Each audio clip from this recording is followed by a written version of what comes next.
Mula kay Melvs Castle, iyak, China, lalayas kayo o bobom? Ayan mga kapatid, itong title ngayon. Panoorin natin to mga kapatid mula kay Melvs Castle. Bago natin to simulan ni kahit kita huwag mo kalimutan mag-subscribe sa kanyang YouTube channel mga tol. Nakalagay po ang link sa ibaba. Bago natin to simulan, syempre huwag mo rin kalimutan mag-subscribe dito po sa ating YouTube channel. At pinag-uusapan natin madalas o araw-araw natin pinag-uusapan yung mga kaganapan ngayon sa loob at labas ng ating bansa, partikular mga tol sa West Philippine Sea na inaangkin, inaagaw ng isang ganid na bansa mga tol. No, alam niyo na kung sino yon. So wag na natin patagalin pa, panoorin na natin to mga tol.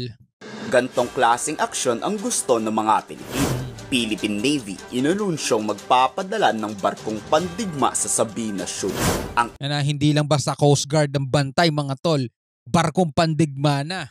Islang pinaghihinalaang sasakupin ng China. Ngayon subukang magtambak ng China nang matry sa totoong barko ng China ang mapasabog. Mag-iisang buwan na nang nakadeploy ang pinakamalaking barko ng Philippine Coast Guard. Ngayon sasamahan to ng Philippine Navy warship.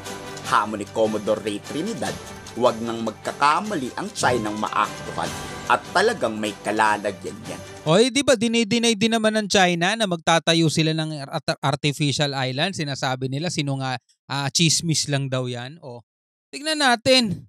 Diba? Tignan natin, may mga patay na corals na doon, no? May mga Chinese research vessels na. May mga divers pa. O, tapos ano sasabihin nila? Chismis lang. O, tignan natin mga tol. Kaya dapat ito talaga hindi na to bitawan ng natin, Navy at saka ng PCG. Navy has increased its patrols in Sabina Shoal. This is to ensure that whoever is doing that, we are not sure who is doing that, whoever is piling up dead corals on Sabina Shoal, we will be able to expose their activities. So for none. The approach here, it will take more than a military effort. The approach here is to show the world that we are a player, a responsible player following international law. Walang mawawala na kahit anong isla sa West Philippine Sea. Itatak raw yan ng mga Pilipino sa bato. Yan ang kailangan nating tandaan Kung nauto ng China ang Pilipinas noon, pues di papayag si Pangulong Bongbong Marcos ngayon. Wala weak leader daw to si BBM mga tol Weak leader daw Sabi nung matapang na matapang sa Pilipino lang matapang. Sa mga Pinoy lang matapang, sa mga maliliit lang matapang mga tol Diba? Doon lang siya matapang Samantalang yung mga big time doon nagpa-party sa Looblo. Ang Pilipinas noon, pues di papayag si Pangulong Bongbong Marcos ngayon. Dito papanatilihin ng ating militar na tayo ang masusunod sa dagat na ating pagmamayari. Navy has increased its patrols in Sabina Shoal, and for the past good number of days, we have had one warship stationed in the area.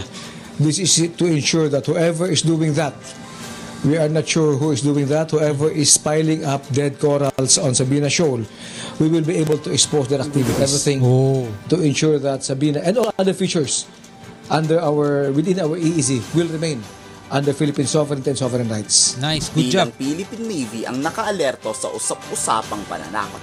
Pati ang Armed Forces of the Philippines naka-heightened alert na. Yan, magagamit natin talaga yung mga pinag-insayuhan sa balikatan mga tol. O diba? Bantay sarado na talaga ng ating otoridad etong Sabina Shoal kasi hindi na sila papayag. Dapat natututo talaga tayo sa mga nangyari sa mga nakaraan, diba? Kapag hindi kasi tayo natututo sa mga nangyari sa nakaraan, wala. Paulit-ulit lang tayong gaganyanin ng, diba? Gaganyanin lang tayo ng gaganyanin ng China mga tol.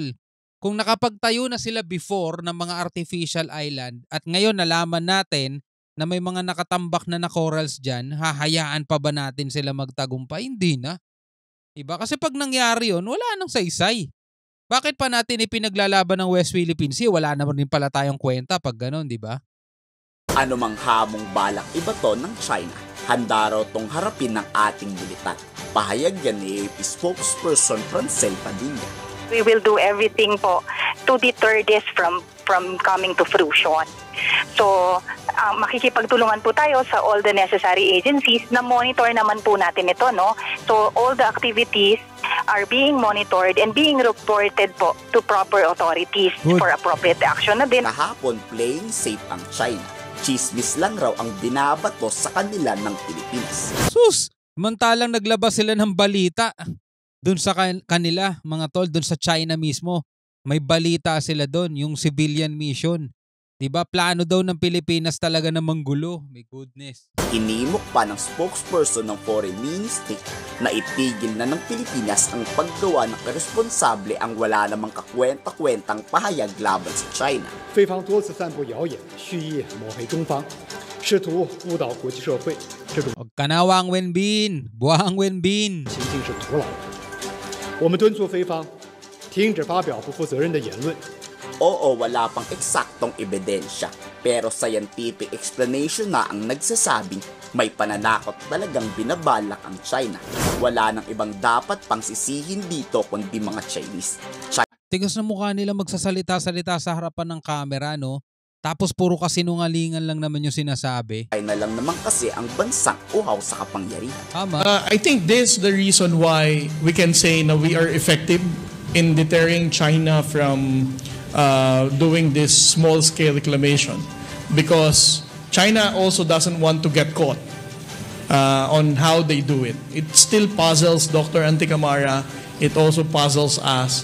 How do they dump the dead coral? Ang intention nga natin dito, why we decided to anchor Philippine Coast Guard vessel as the rigid hull inflatable boats roam around the area, is to catch them talaga, for us to know how they're doing this. Since wala pa talaga tayong photo or image na kung paano natin masasabing how they are doing it, yan yung gusto nating malaman. Kung matapang talaga ang China, magtangbak kayo habang nandyan pa ang barkong pandigma ng Pilipinas. Kaso hindi nga gagawin ng China yun. Ayaw nilang mahuli rin sila eh. Kakamustahin nyo talaga nang wala sa oras sa San Pedro. Kayo, pabor ba kayong mag-deploy tayo ng barkong pandigma? Kulang pa nga yung isa eh. Dapat dagdagan pa yun, mga tol. Diba? Dagdagan pa yun. Warship. Pasuguri na dun yung iba pang warship para talaga mabantayan. Pero syempre dapat mabantayan din yung ibang mga lugar natin, yung Sandy Cay, 'di ba? Pag-asa Cay. Yun kasi pinupuntahan din ng China yun, may mga dead corals din doon, mga tol eh. At wala namang ibang bansa ang gumagawa nito, mga tol, sila lang. 'Di ba? Sila lang yung bansang naninira ng kalikasan eh. Pero mo, ang dami-dami nilang barko diyan. Oh. Buti nga ito nakita agad ng Coast Guard natin eh. At nag-deploy na dyan. Isang buwan na, no? Isang buwan na doon yung pinakamalaking barko, yung Teresa Magbanwa ba yun? Tapos ngayon, dinagdagan pa ng warship. Pero sabi doon sa isang report, nasa 40 barko daw ng China nandiyan dyan. Tapos ang sagot ng China, chismis lang daw. Ay, naku po. Sinungaling talaga sila. Chino, ngaling.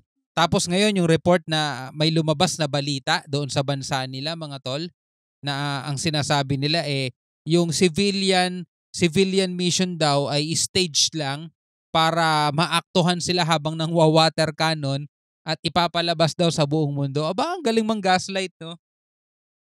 Iba, at ito daw ay funded by US at saka Philippine government. Aba, talaga naman ang lupit magsinungaling. Grabe. Ikaw bilang isang Pilipino, ano masasabi mo rito, mga tol? Comment ka lang sa ibaba. Hanggang sa muli, ako nga pala si Shobaldi. Peace out.